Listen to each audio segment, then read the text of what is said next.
Hey everybody, VR Gaming Fan here.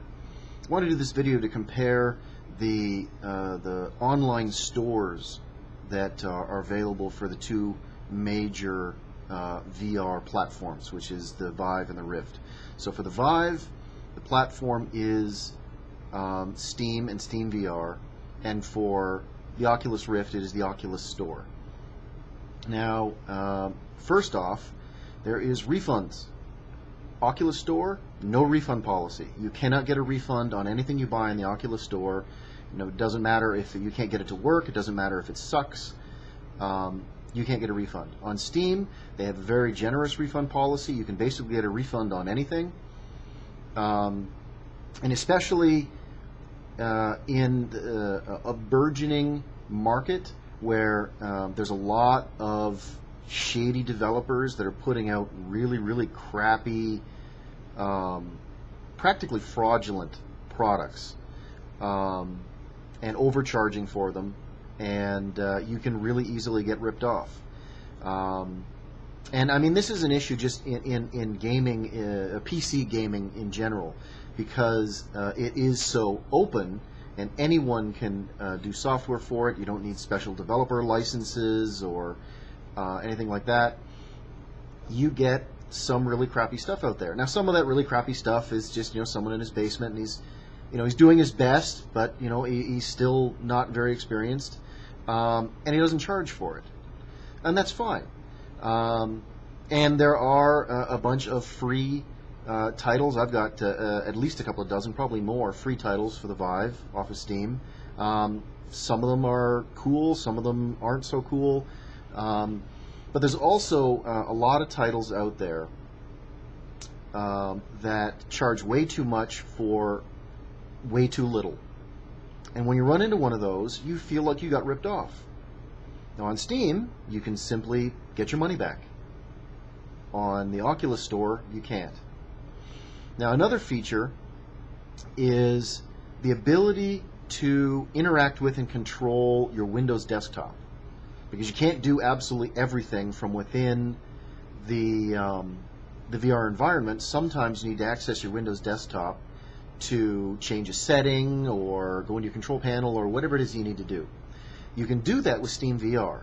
You can't do that with the Oculus Store, which means that anytime you want to make any kind of changes, you want to do anything that's outside of the VR Store environment, or a game launched from the VR Store environment, you need to take off the headset, get your mouse and keyboard, do whatever, and then go back. So just from a convenience standpoint. Next, there is the openness of the platform.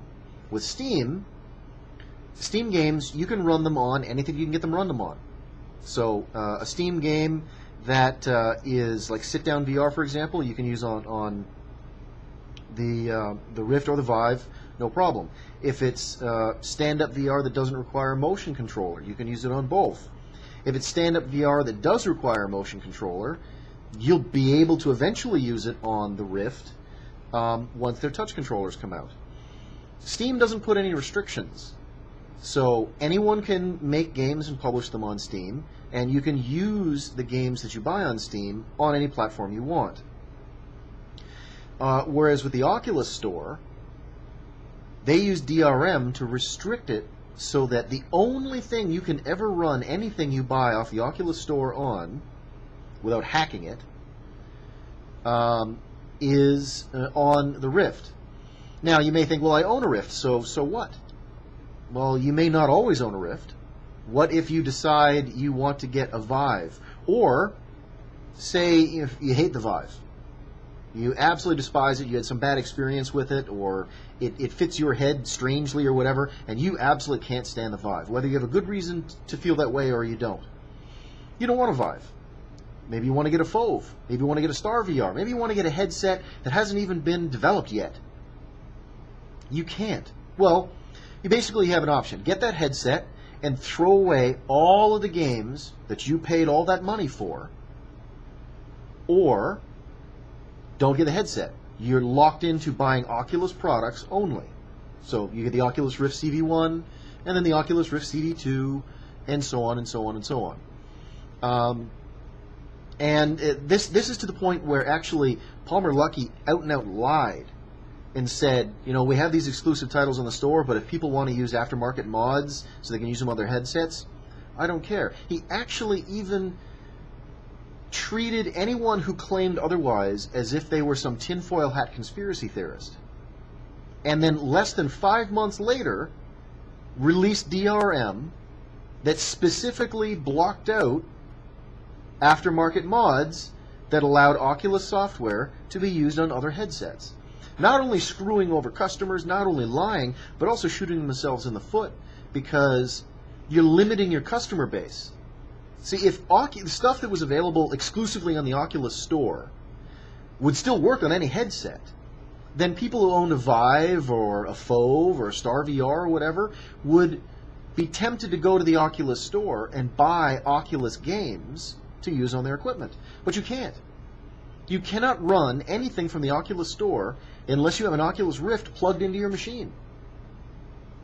So not only is it limiting and slimy and, in their case, dishonest because they lied about it, it's also just plain stupid. It's bad business sense. Now, the final option, and this is I'd say for most people, the biggest deciding factor, selection. What do I have in choices? Well, currently on the Steam store for VR titles, there is about twice as many, a little more than twice as many titles available than what is available on the Oculus store. So you simply have more selection. And the final point I'd like to make is for those people that already own a Rift, you can buy games on Steam and use them on your Rift. If you buy a game that exists on both Steam and on the Oculus Store, the version on the Oculus Store will be locked to your Rift. The version you buy on Steam won't be locked, and you can play it on anything you want. So if you have a Rift and you're going to buy a game, check to see if the game exists on Steam first. If it's on Steam, buy it on Steam. That way, down the road, if you decide to get a different headset, no problem. No limitations. You get the version that's on the Oculus Store, you're locked in. You're screwed. And this brings me to a separate point in just the overall environment of VR as it stands right now. I was watching a video of someone who was doing a review. They had both a Vive and a Rift, and they were reviewing the two of them, and they very clearly preferred the Vive over the Rift, to the point that they were actually going to get rid of their Rift and just stick with the Vive. And he mentioned the prices on eBay, which got me curious. So I went and I looked on eBay. First off, there's only about a half dozen Vives being sold on eBay at all. Whereas the Oculus Rift, there's a couple of full pages of them. Also, when you're dealing in capitalism, which we are, supply and demand, popularity of an item determines its price when the price isn't fixed, as in like a manufacturer's suggested retail price. So when you look at the pricing of the Vives and the Rifts that are being sold on eBay, the Rifts are priced much, much lower. All of the Vives are priced way higher than what they cost to buy from HTC. So people are reselling them for more at a profit because there's so much demand for them. Whereas there are some people are charging more than they paid for them for their Rifts. But as you go down the list, there are ones that are being sold for less than what they cost to buy from the website. So that indicates, one, more people want to get rid of their Rifts than want to get rid of their Vives. And two, there's less people interested in buying those Rifts than are the Vives. And that's why the prices are so much lower. So if you want an objective measure over, which is the better headset, you don't have to listen to me. You don't have to listen to anybody. Just look at the numbers. And again, I don't do this because I want to bash on a particular product or because I'm a fanboy for a particular product or whatever. If Star VR comes out tomorrow and it's better than the Vive, then I'll recommend people get the Star VR instead of the Vive. Right now, as things stand, the Vive is the superior product and Steam is the superior store to deal with. If that changes tomorrow, I will be sure to let you know. Currently, things aren't changing. So again, just giving everybody a heads up on the lay of the land, help people make more educated choices when it comes to their VR experience, so they're less likely to feel like they got screwed over. I really want VR to succeed.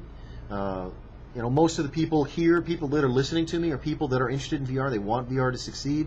We're all in the same boat, and hopefully we're all striving for the same end goal, and that is to see VR available to the mainstream, to everyone, to become, you know, like the new standard when it comes to video games and in home theater as well. Watching a 3D movie in the Vive is absolutely amazing. So that's all I wanted to mention this time, and I'll talk to you next time.